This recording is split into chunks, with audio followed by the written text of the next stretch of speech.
अमावस्या पड़ेगी उस दिन। सभी आप लोगों से हाथ जोड़ के वंदना करता हूँ। हमारा जो चैनल है श्री सोनू महाराज, वो चैनल जरूर सब्सक्राइब करें और इन वीडियो को शेयर करते रहिए। सभी देवी देवताओं की एक बार बोलो राधे, और नाचने वाले भक्तों की। एक बात थोड़ा व्यापारी वर्ग के लिए, थोड़े आवाज मत करजो, थोड़ी मेहरबानी करजो। मैं आपसे एक निवेदन कर रहा हूं, व्यापारी वर्ग के लिए, जिनको विश्वास है वो ही करे, जिनको विश्वास है वो ना करे, इतना ख्याल रखें, नहीं तो आपका टाइम बर्बाद हो जाएगा। जिसको भी कोई धंधे की प्रॉब्लम है, चाहे घर के क्लेश की कोई प्रॉब्लम है या अशांति का वातावरण है, तो अभी ये 20 और 21 तारीख आ रही है, अमावस्या पड़ेगी उस दिन।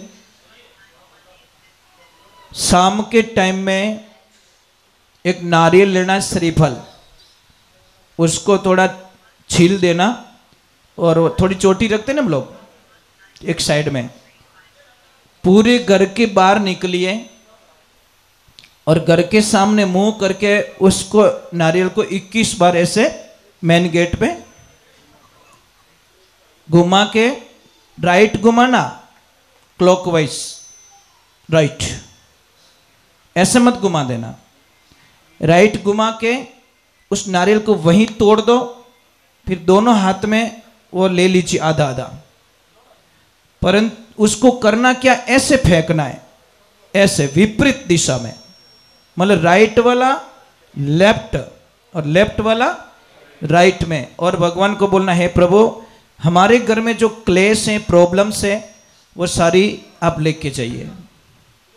और किसी को धंधे की कोई प्रॉब्लम है तो आंवले का जो वृक्ष होता है उसके पास में जाओ, थोड़ी हल्दी चढ़ाइए और दोनों हाथों में पानी लेकर ऐसे कलश को लीजिए, पूर्व की तरफ मुंह करना, ईस्ट फेस में, और उसमें पानी चढ़ाना है आंवले के पेड़ में, हल्दी के ऊपर, और एक नाम बोलना, हरि हर महादेव। खाली महादेव नहीं, हरि हर महादेव बोल के वो नारियल उसमें आंवले में पानी चढ़ाना। आप कल्पना नहीं कर सकोगे कि हमारे घर में इतना अच्छा, हमारा धंधा इतना अच्छा चल रहा है, बढ़िया चल रहा है और अच्छा चल रहा है। जैसे किसी ने नई दुकान की हो, पुरानी दुकान बहुत अच्छी चल रही है, नई दुकान कम चल रही है, तो आपको कुछ नहीं करना है, शनिवार के दिन अपनी पुरानी दुकान से एक लोहे की कील निकालिए, कहीं से भी लोहे की होनी चाहिए, फर्नीचर में लगी हुई कील को निकालिए। वो कील चुपचाप बोल के भगवान शनि को बोलना, है शनिदेव जितनी कृपा यहाँ पे की आपने, इतनी कृपा मेरी नई दुकान पे भी करना है और मेरे साथ में चलो।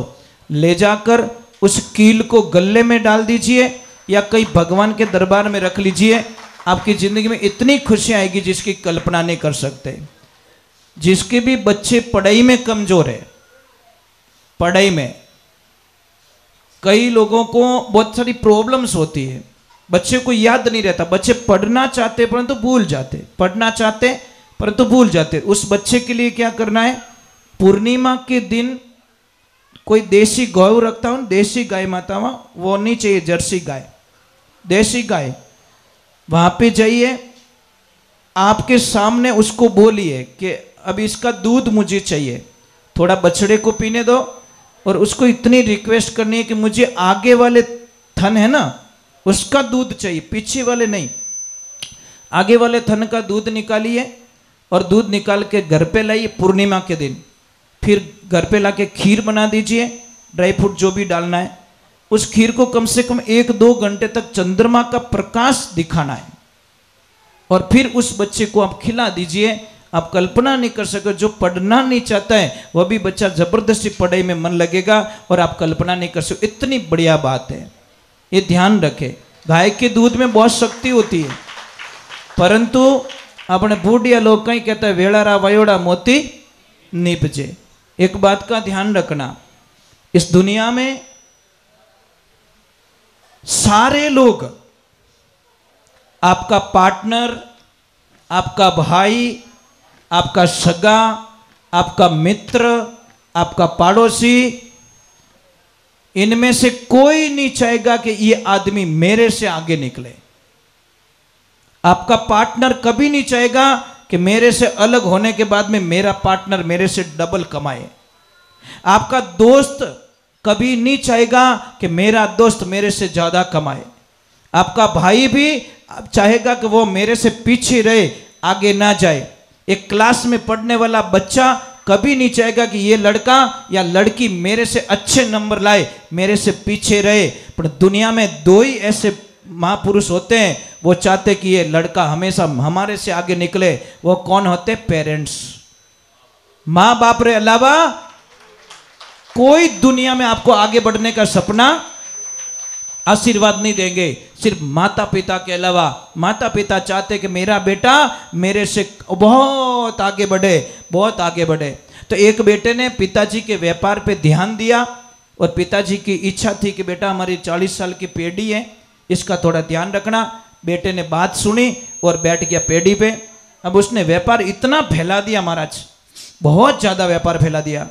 अब समझ लीजिए, व्यापार फैला के बहुत अच्छी बिल्डिंग बनाई और बिल्डिंग बना के बिल्डिंग के ओपनिंग में पिताजी को बुलाया, उनसे रिबन कटवाया। तो पिताजी ने उसको एक प्रश्न किया, बहुत राजी भी हुए कि धन्यवाद है मेरे बेटे को, कम से कम मैं तो नॉर्मल में था, इसने बहुत सारा कारोबार आगे बढ़ा दिया, इतनी बड़ी ऑफिस बनाई, इतनी बड़ी बिल्डिंग बनाई। अब महाराज ध्यान रखें, पिताजी ने बच्चे को पूछा, ये पॉइंट्स थोड़ा ध्यान से सुनना। पिताजी ने बेटे को पूछा कि बोल बेटा, इस दुनिया में सबसे ताकतवर व्यक्ति कौन है? बेटे ने तुरंत बोल दिया पिताजी मैं। पापा रो मुंड उतर को, क्यों तो गड़बड़ रहेगी। फिर थोड़ा ठंडा दिमाग से पूछा कि बेटा इस दुनिया में सबसे ताकतवर व्यक्ति कौन है? तो उसने तुरंत बोल दिया पापा मैं। पापा ने बोला, बे मारवाड़ हाल नो छोको, अपनी सीट तो गई भाई, अबे हटो। पिताजी की आंखों में आंसू आ गए साहब। जैसे पिताजी नीचे उतरे, पर क्यों बेटा ने एक बार और पूछ लो। कितनी बार? लास्ट बार पूछ लो। वापस पूछा कि बेटा इस दुनिया में सबसे ताकतवर व्यक्ति कौन? कि पिताजी आप। पिताजी आप।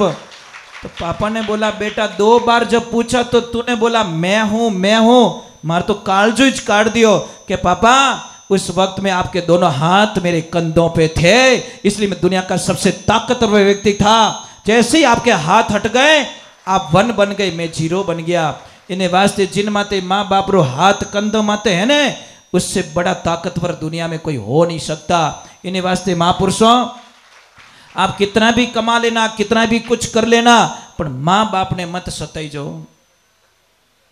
बेचा बटो रियो, कोई बोलता हमारे बिल्डिंग आई, कोई के गाड़ी आई, कोई के वो आयो, कोई के कंपनी आई, और एक भोलो आदमी के गेला मारे को ने मारी माँ आई रे, मैं दुनिया में सबसे लकी आदमी हूं, मेरी माँ मुझे मिल गई। ना गाड़ी चाहिए, ना बंगला चाहिए, ना कुछ चाहिए। महाराज एक ध्यान रखना, औलाद बीमार हो जाती है तो माता पिता सारी प्रॉपर्टी गिरवी रख देते हैं, अपनी एफडी तोड़वा देते हैं, अपनी सारी कमाई तोड़वा देते हैं। पर जब पापा मम्मी बीमार रहे तो सब थोड़ी शंकाएं घुस जाती है। कैसा 12 साल रह गया मने सेवा करते, हमें तो नैन क्यों ही करी। अरे बाप रे, एक आदत छोड़ दो आपकी। कहीं के माँ बाप मारे भेड़ा रहे वो शब्द छोड़ दो साहब। कहीं कहो मैं माँ बाप रे भेड़ो रहूं, जिन दिन ओ बोलोला उन दिन आप बहुत सुखी रह जाओला। हमारी क्या औकात है जो माँ बाप ने आपो भेड़ा राख सको? यूं बोलो ने बेटी रे बाप के मैं माँ बाप रे भेड़ो रहूं। कई लोग का मने के महाराज मैं गाय को गोद लेके आया हूं। अब धारो बाप दादा ली कहीं गाय को गोद लेना 3 लोग के देवता नहीं ले सकते, तू क्या ले सकता? ऐसे बोलते मैं गाय की गोद गया हूं, आज मैं गाय को गोद लेके नहीं आया, मैं गाय माता की गोद चला गया, तो वो तो शुभ था। पर वो कि गाय को गोद मैंने ले ली। अरे बेटी रे बाप, ब्रह्मा विष्णु महेश की भी ताकत नहीं है जो गाय को गोद ले सके। अरे इतना बोलते गाय की गोद गया हूं मैं, तो शुभ होता।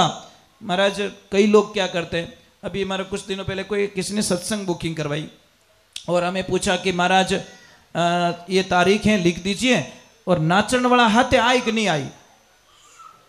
मैं बोले क्यों, कैसा कोई हनुमान जी पढ़न नाचे, कोई महादेव जी पढ़न नाचे। मैंने बोला सत्संग कैंसिल करो, आई नॉट एक्सेप्ट, नहीं नो एग्री, मैं ये नहीं कर सकता। अरे मारी कहीं औकात है जो हनुमान जी नचाई सकूं, मारी कहीं औकात है जो महादेव जी ने मैं नचाई सकूं। अरे भोला आदमी थोड़ा तो दिमाग यूज करो, महादेव जी को मैं नचाऊंगा, मैं इतना बड़ा बन गया क्या, मैं हनुमान जी को नचाऊंगा, मैं माता जी को नचाऊंगा। अरे क्या खेल कर रहे हो तुम लोग। माता जी हम ही थे नाचो भाई, महादेव जी हम ही थे नाचो, हनुमान जी हम ही थे नाचो, तो थोरो बेड़ो पार होवे, नहीं तो आज होवे ने कोई काल होवे। हम तो भैरू जी के सामने, भैरू जी के वो पता नहीं क्या क्या बन के भैरू जी को नचा रहे हैं। इतने बड़े हो गए हम लोग कि भगवान को नचाने लग गए। साहब ये बहुत ही गलत चीज है, इन्हें वास्ते ये सारी बंद होना चाहिए, ये अच्छी बात नहीं है। भगवान की हंसी उड़ती है, भगवान की मजाक उड़ती है साहब, और हम एग्री करते तालियां बजाते हैं, मजा आता है। मैंने बोला ना मजा मत लीजिए, मजा थोड़ी देर का है, आनंद लीजिए। चलो एक बार जय बोलते, बोले आई मात की, बोले नवदुर्गे मात की। नाराज तो नहीं हो, थोड़ा हैंट अरे जो क्यों बात उड़ी हो है, हल्का हल्का हैंग, भारी भारी रही जो को पड़ियो रही, हल्को रिवसरी बात नहीं है। साहब मेरे गुरुजी ने क्या बोला कि बेटा जीवन चाहे 2 दिन का ही हो, पर होनो चीजें आनंद रो। समझ में आई नहीं, 1 साल 2 साल जी ले चाहे 100 साल जी ले, आखिर है तुझको जाना, आखिर तुझे जाना है। मेरे गुरुजी कहा करते थे कि बेटा 100 किलो चांदी मत खरीदना, 1 किलो सोना खरीद लेना। तो अज्ञानी थे, मूर्ख थे हम लोग। जाके गुरुजी को बोला 99 किलो का घाटा क्यों करवा रहे हो। गुरुजी ने बोला 1 किलो सोने का 60 लाख बनता है, 100 किलो चांदी रही 60 लाख बने, तो 99 किलो बोझ लिया क्यों फिरे। समझ में आ गया। तो हमने 100 झूठ बोलने से बढ़िया एक सच बोल के मरा जाए, आनंद उसी में होता है महाराज। क्यों रोज मरूं यार, रोज झूठ बोलूं, रोज मरूं, इससे बढ़िया एक दिन मर जाए, क्या फर्क पड़ेगा। पर तो मरना अच्छा है यार, मरना स्वामी विवेकानंद जी का जैसा होना चाहिए, मरना महाराणा प्रताप जैसा होना चाहिए, मरना शिवाजी जैसा होना चाहिए, मरना महारानी लक्ष्मीबाई जैसा होना चाहिए, मरना सुभाष चंद्र बोस जैसा होना चाहिए, मरना भगत सिंह जी जैसा होना चाहिए। आनंद उसको कहते, संसार में आए कीड़े मकोड़ों की जैसे मर गए, उसको मौत नहीं कहते। मौत भी इतिहास के पन्नों में लिखी जाए, उसको मौत कहते। महाराज क्या आए, क्या खाए, क्या पहने, ये हमारा वर्चस्व नहीं है। हमने देश के प्रति कितनी जागृति है, देश के प्रति बात कितनी करते हैं, देश के प्रति हमारी भावनाएं क्या है, वो मायने रखता है। पर्सनल जिंदगी, सेल्फ जिंदगी हमेशा दुख देती है। और जब आप आउट जाते हो, देश का सोचते हो, मातृभूमि का सोचते हो, तो आनंद कुछ और आता है। ये जिंदगी में ध्यान रखिए। अरे 2 दिन का जीवन यार। यहाँ पे कोई ऐसे बैठे हैं माँ भारती के सपूत, जो अपने बेटे के जन्मते ही मन में ये शपथ ले ले कि इस बेटे को मैं फौज में भेजूंगा, बॉर्डर पे भेजूंगा इस बच्चे को मैं। है कोई देवी यहाँ पे? बहुत बहुत धन्यवाद आपको, एक हाथ ऊपर हुआ है, धन्य हो गया मैं। ये होना चाहिए यार, सपना ये होना चाहिए। क्या मेरे लिए वो बनाऊं, वो बनाऊं, वो बनाऊं। अरे ये तो सोचो, ये भगवान मुझे ऐसा बेटा देना, ऐसी बेटी देना जो बॉर्डर पे जाके डंके की चोट पे जाके मेरी मातृभूमि की रक्षा कर सके। नहीं तो मेरा धरती पे आना सार्थक। धरती मारो कर्जो तो उतारो कि नहीं उतारो। एक छोटा सा भजन सुना देता हूं ताकि शंका निकल जाए। 5 कर्जे हमारे पे, कितने?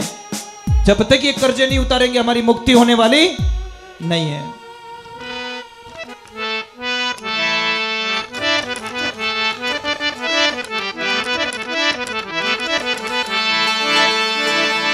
बोलिए श्री भगवान की, बोलिए आई मात की।